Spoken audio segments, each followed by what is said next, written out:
Welcome to All Things Policy, a daily podcast by the Takshashila Institution. We are a bunch of policy nerds based in Bengaluru, and we like bringing fresh perspectives to Indian affairs and Indian perspectives to global affairs.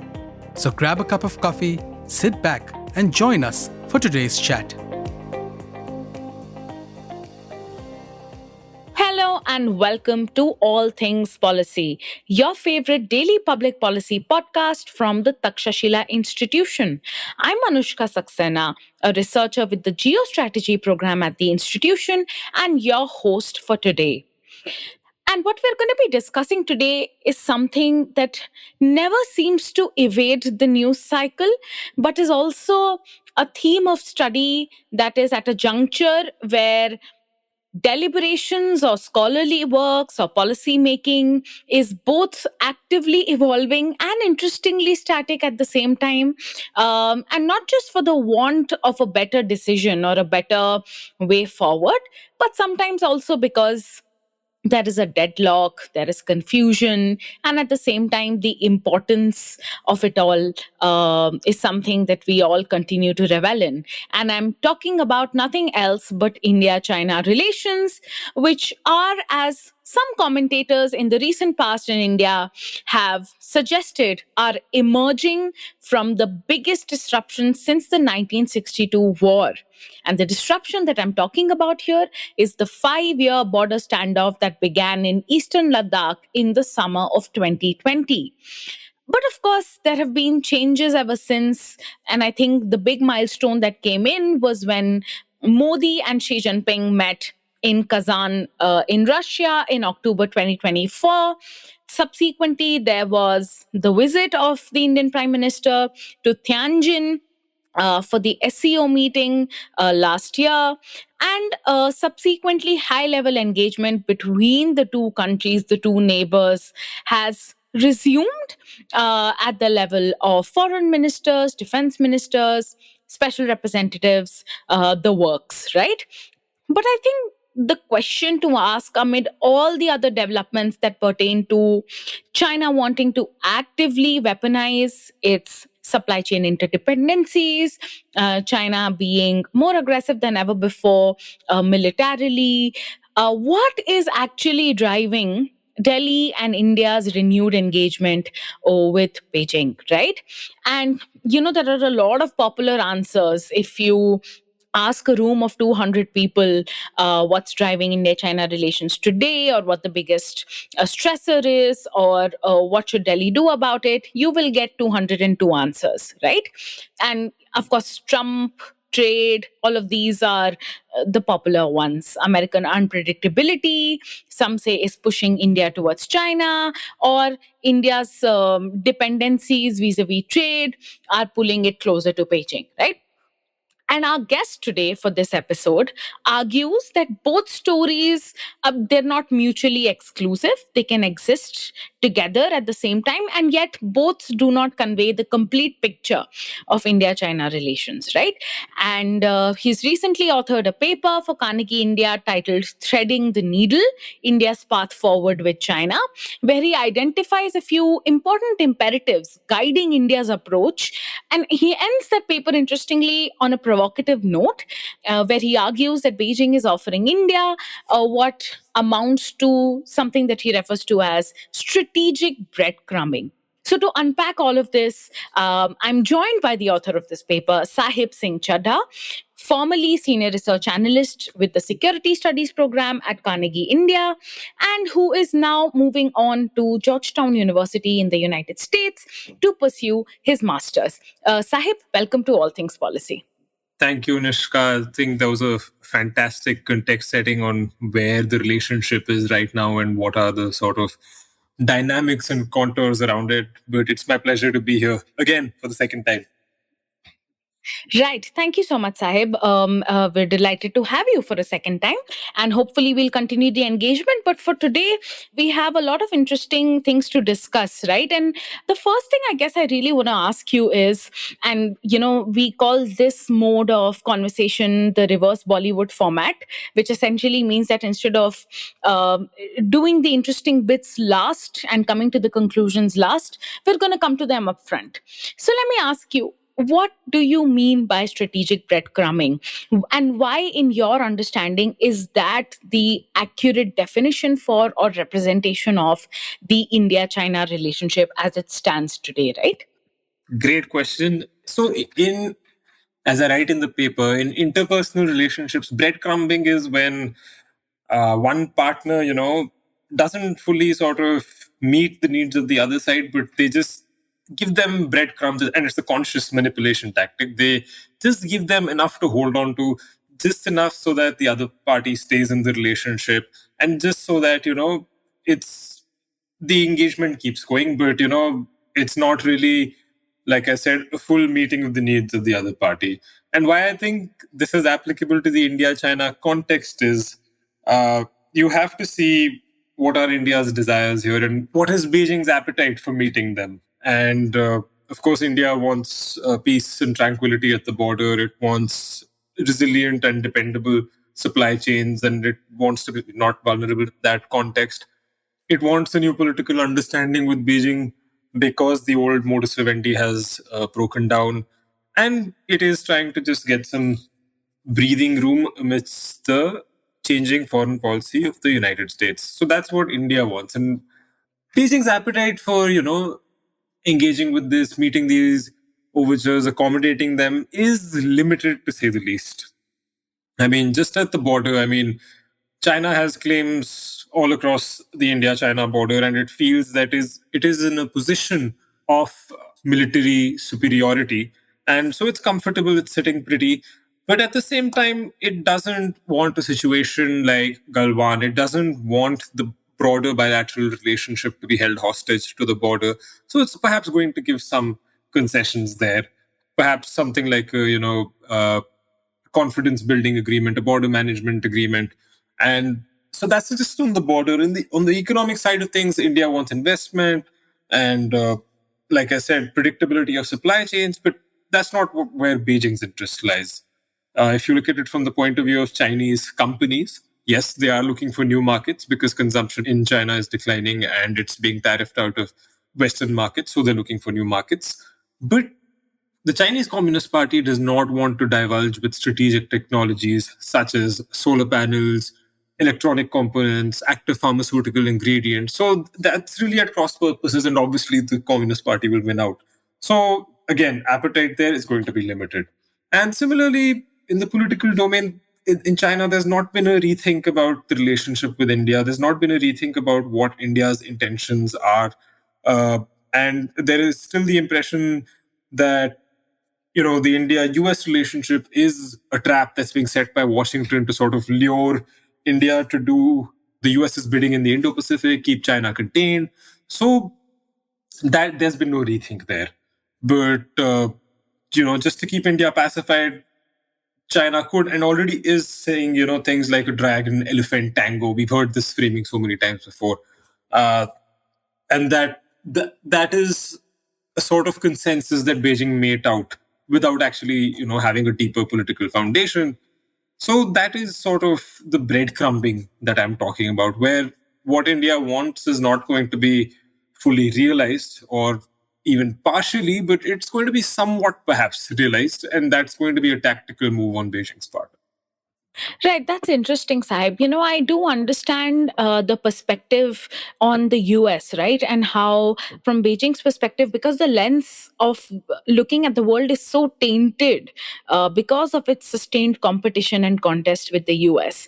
I understand that that isn't going to go away, in the sense that the Chinese are always going to think that India is a pawn of the US, and that again is a narrative that has coexisted and sustained as long as the elephant dragon tango has areas, right? So it seems like you're both locked in a kind of a rhetoric propagation that is extremely and overtly negative, and another that, like you said, tactically breadcrumbs around is like breadcrumbs to India on, showing that you're friendly and the likes, but at the same time, the motives can be different. So I understand that bit. But just on investment, it's really interesting that you talked about how some important tech or important raw materials and intermediate goods would be something China doesn't want to give away, right? But I feel like, wouldn't you say that that is less about the CPC's interests, because the CPC's interest should be in sustaining the export-led economy, right? And not losing more markets than they already are, precisely because they're tariffed out of the West. So don't you think APIs, for example, or even solar PV cells would be something that the Chinese would want to sell to the Indians, and it is in fact India's barriers on investment from China in the aftermath of 2020 that have rather soured the sentiment towards this cross border flow of investments? So lots to unpack there, right? So what the Indian side wants is that not just access to, let's say solar photovoltaic cells or active pharmaceutical ingredients, but setting up the capability to manufacture those in India. That the CCP is not going to do. And here India is unique, I think, in the Chinese imagination, because they've done these to some extent in Vietnam and, in other countries that have sort of utilized the China plus one strategy well. But all things said and done, Beijing does see India as having the demographic, economic, military potential to, in the future, potentially be a competitor. So that's where the politics, the geopolitics strategy comes in, where India is sort of unique. And so these things will specifically not happen with India particularly. They may be generally, an increase in export controls across China's partners, but specifically with India. And I mean, you saw this so last year you had the Chinese putting export controls on critical minerals. And while exports to the rest of the world and to the US resumed by, let's say, June, it took at least half a year more for, the tap to open for Indian companies. So that, is also an example of how India is sort of being singled out. And you see it in various ventures. So, I mean, there's ambition from the Indian side. Reliance, was trying to set up a sort of a battery manufacturing plant or tie up with a Chinese company for this. But that fell through because there was pressure from the Chinese government to not divulge with these technologies. And that is just one example. There are a couple others. Foxconn is another example that comes to mind, where it's not just a supply chain of goods, it's a supply chain of human resources that the Chinese are clamping down on. So there were about 300 Chinese engineers, I think, who were working at Foxconn's plant in South India, who were recalled back to China. And that affected, Foxconn's ability to manufacture out of India and definitely slowed it down. So all these just point to where the CCP's interests lie. And you're absolutely right. India has problems around ease of doing business, around investments and allowing them. And that's absolutely a concern from the Chinese side that, look, you were sort of welcoming investment in the years before 2020. And then this thing happened at the border. And suddenly for 5 years, you didn't want anything to do with us. I mean, I think you may recall in 2023, there was a massive offer from BYD to set up a plant in India that was refused. And so you've had these sorts of instances that have really soured the mood. So, and now suddenly you want investment with guardrails. So it's a bit of a flip-flop, to say the least. And tomorrow, if there's something that happens at the border, who's to say it won't happen again? But you're absolutely right that predictability is an issue. And anyway, you have your bureaucratic hurdles. So that is something which the Indian side is, I think, working on to some extent, because they recognize that this is not just an issue with the Chinese. Generally, foreign investment in India has been declining, right? So that, I think, is something that is also being worked on. Right. Yeah. Thanks for that. I think the nuancing with, if there's the Reliance and the deal that fell through, there's also BYD and Megha, the deal that we actively refused. Right. So yeah, I think the way to put it, I guess, is the that now the sentiment has changed and there is recognition that investment sentiment or investment openness rather should always be on the uprise, should always enhance, because let's face it, there are two goals for the country's progress, right? One is, of course, national security, ensuring territorial integrity and the likes, and the other is economic growth, which is a huge pillar of the so-called Viksit Bharat 2047. So if that's the goal, Absolutely. some of this openness is more tending to that than even if it evades national security thinking or perspectives as they exist in Delhi today, right? But thanks for that, Saib. So, just coming back to the bit about border, and you actively argue in your paper that the border question, or without progress on the border, nothing else moves. So that essentially something that you're putting at front and center in the India-China relationship. And, that's something, of course, the Indian government has argued for the longest time, although I think and I hope that that's something that we're shedding slowly, even if we're not moving to the other extreme, which the Chinese argue, which is that, the border has a place and the economy and the rest of the economics and the rest of the things are in their own place. But nonetheless, one of the things that we're seeing an active discussion about through the SR mechanism or otherwise is the early harvest mechanism on solving for the boundary issue, right? And there have been commentaries and discussions around how this may start with Sikkim. And, if you go back in the past, India has talked about solving the boundary in a package, that everything will be sorted out once and for all. And we don't want, to borrow your phrase, breadcrumbing on solving the boundary, right? Or solving it in bits and parts. But now, contrary to some of the principles that have been outlined in 2005, we are open to an early harvest. So, which do you think is the way to go? And what should India's thinking or approach on the preferred mode of boundary solution be? Should we go for that early harvest, or and maybe quietly abandon that 2005 package deal, or should we not? So there are, pros and cons to each approach, and I will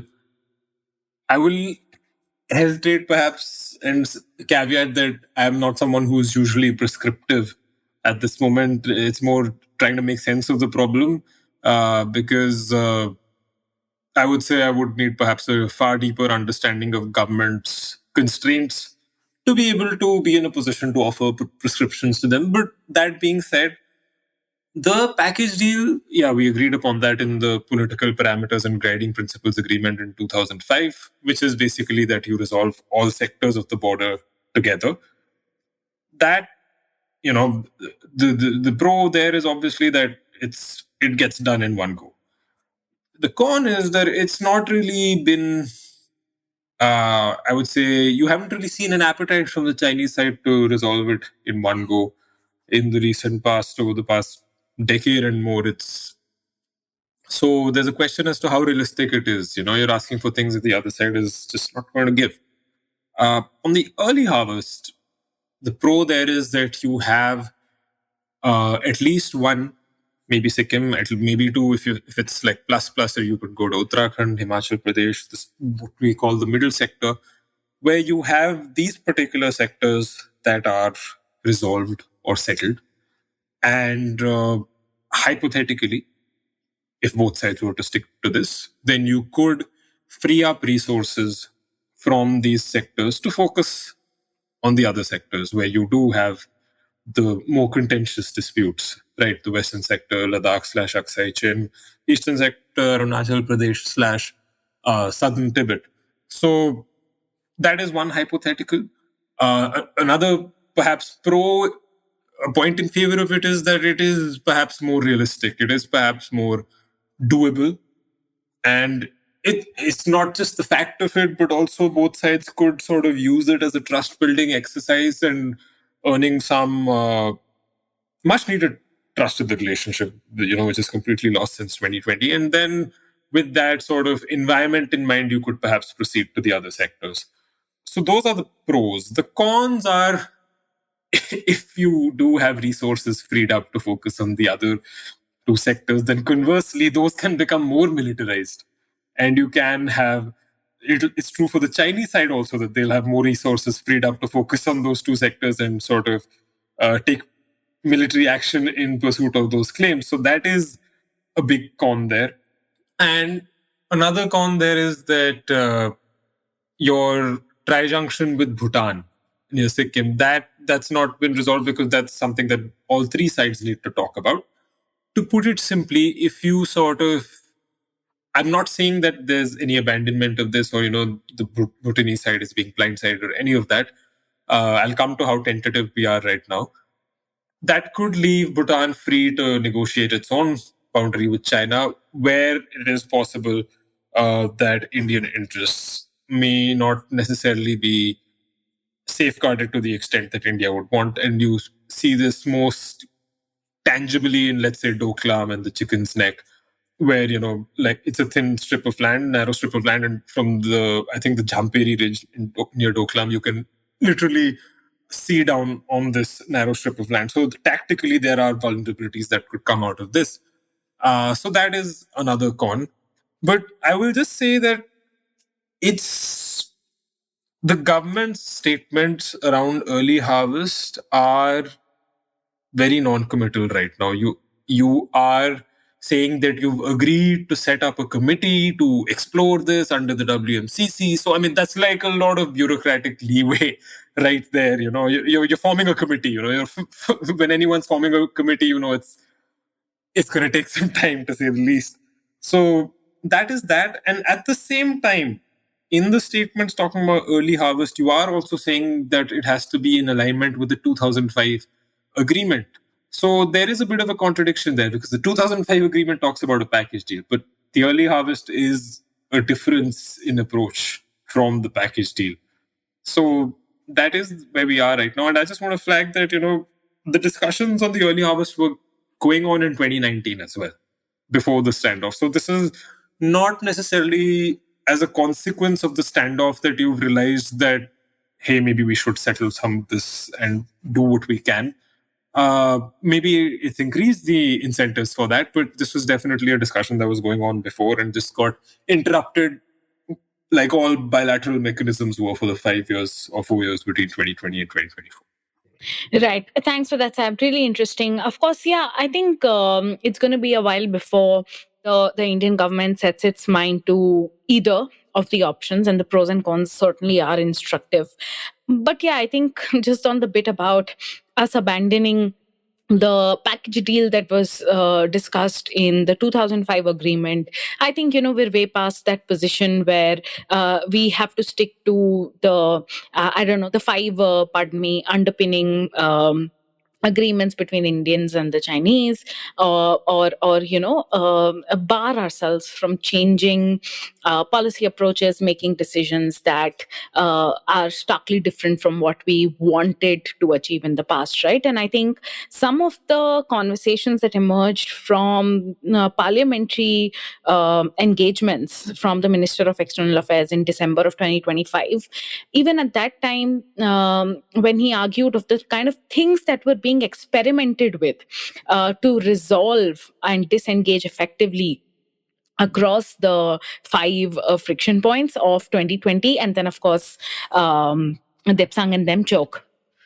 Some of them read like buffer zones, right? And of course, again, it's going to take 50 years for the archives to come out and for us to know until and unless we're on the ground. But the fact is that there's been massive changes in India's approach to the boundary question, and greater willingness to accept some realities, right? If I may put it politely, even as, and this is something we often advocate for at Takshashila, the defense budget shows some sustained growth, and there is a greater willingness to invest in military modernization, right? The willingness is there, of course. That has to be tempered with the time it will take to actually reach the place where you can deal with military hyper militarization of certain regions, even if the harvest goes through, as you rightly pointed out, right? So I think there are some steps that starkly differ from the history of India's policy on the boundary question, and I think that's a step forward, if nothing else. But Sahib, if I can come back to the first point that I was making about Trump, right, and the US and the unpredictability of the India US relationship under Trump, but also China's worldview and its thinking on India as a pawn of the US. How important do you think that is as a factor for Delhi to assuage Beijing's concerns, right? Disengagement is one thing, experimenting with solutions to friction points or the boundary question in general is another.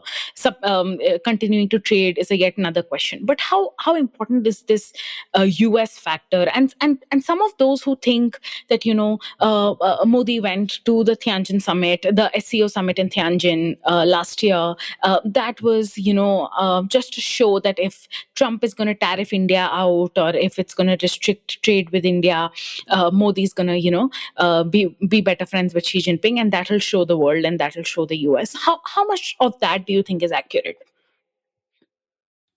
So you're kind of touching upon why I sort of wrote this paper was, after that summit in Tianjin. And look, again, it's not monocausal, right?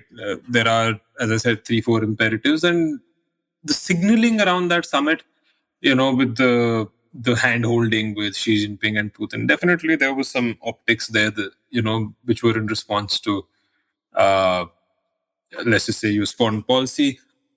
That certainly perhaps was some signaling that, India does have options, but this was going to happen anyway. I think the visit was going to happen anyway. And that imagery was talked about a lot in the West. And you had a lot of commentaries coming out talking about how it's the geopolitics, it's the US.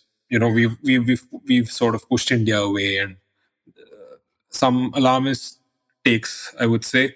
But that's not what you were hearing on the ground. It was part of it, but if you looked at not just government statements, but you spoke to people in government, it's the border, it's the border. They're talking about the border. I mean, it's so all of that was there. But, coming to the US as a factor,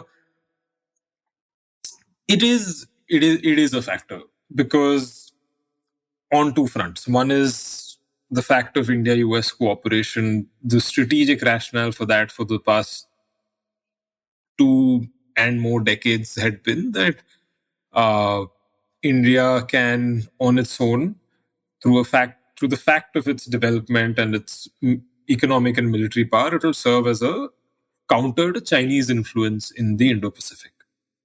And this doesn't necessarily mean boots on the ground by the Indians or any sort of dovetailing with US military operations. Just the fact of India's development and power would be enough of a check.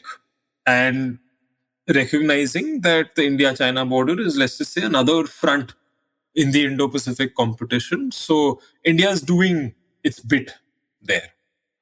But now it's changed, I feel.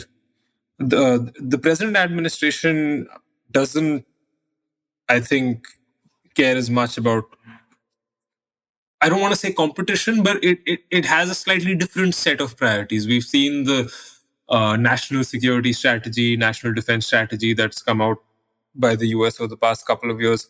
It's focusing more on its hemisphere, the Donroe doctrine.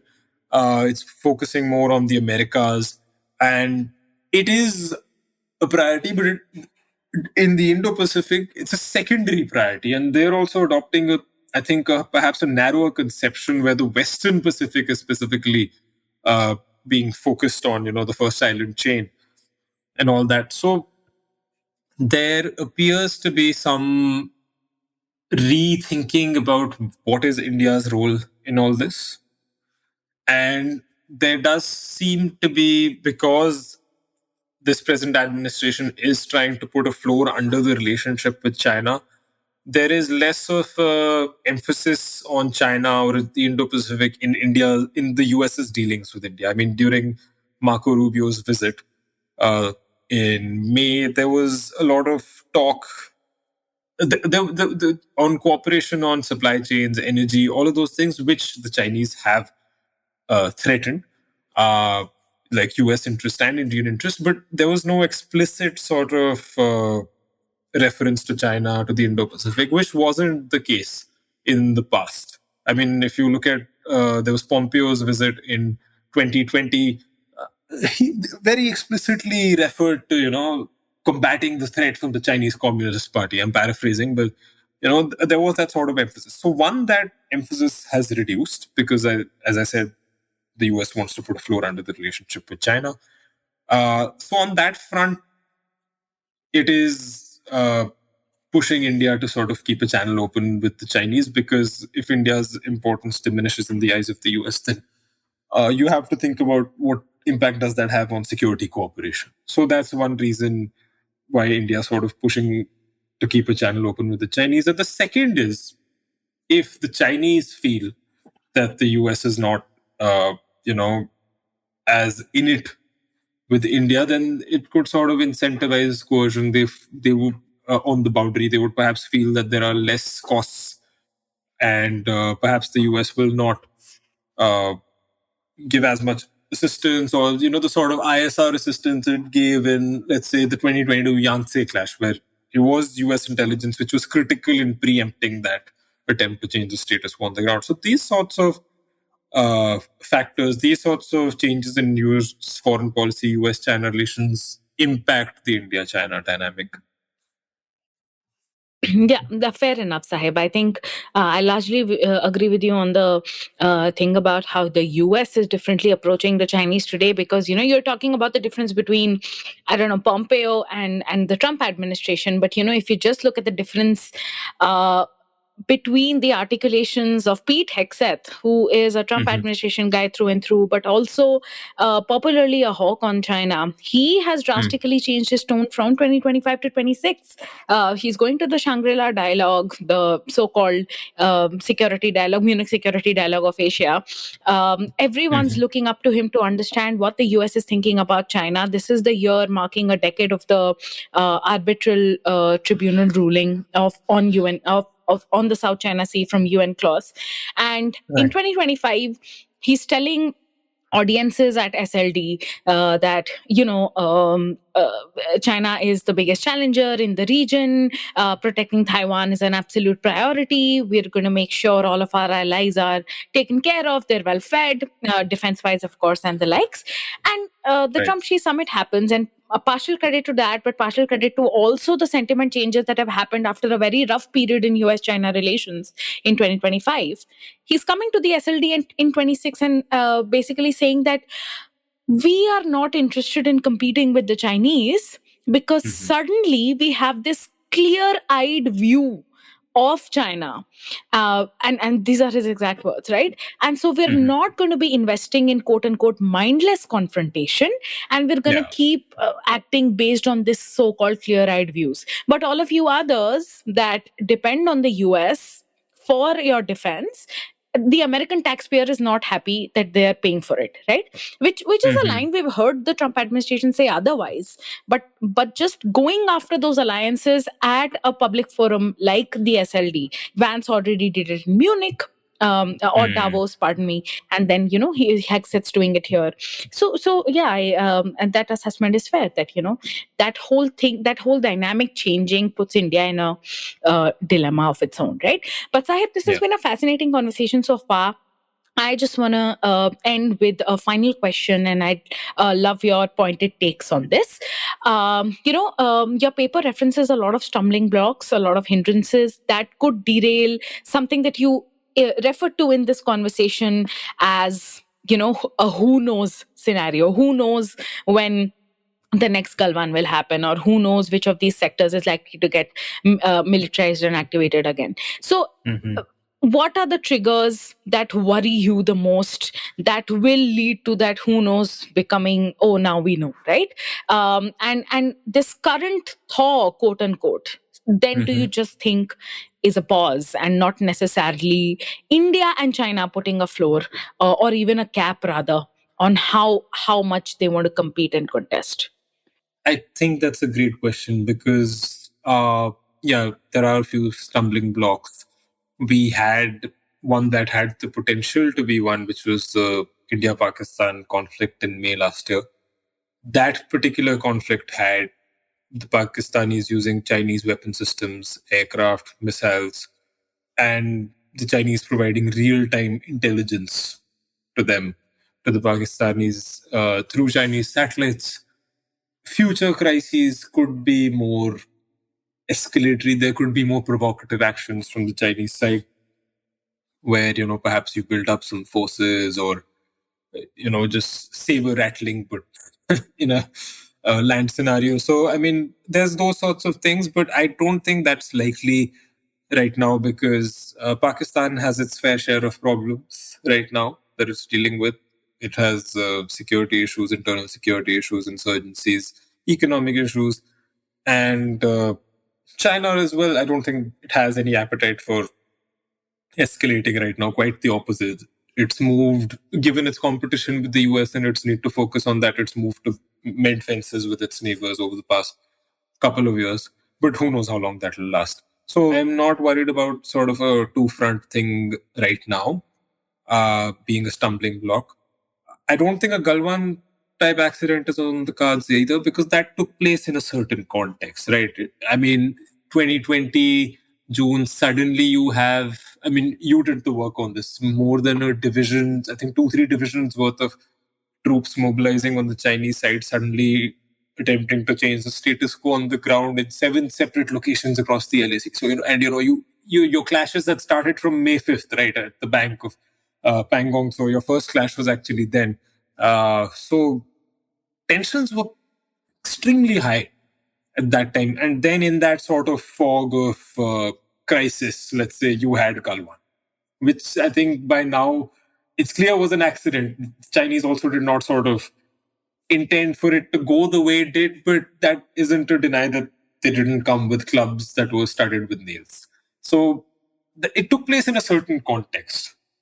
I don't think that context is particularly present today. So I don't think a Galwan style thing is going to happen today, also because the fallout of that was the 4 years of a chill that you had.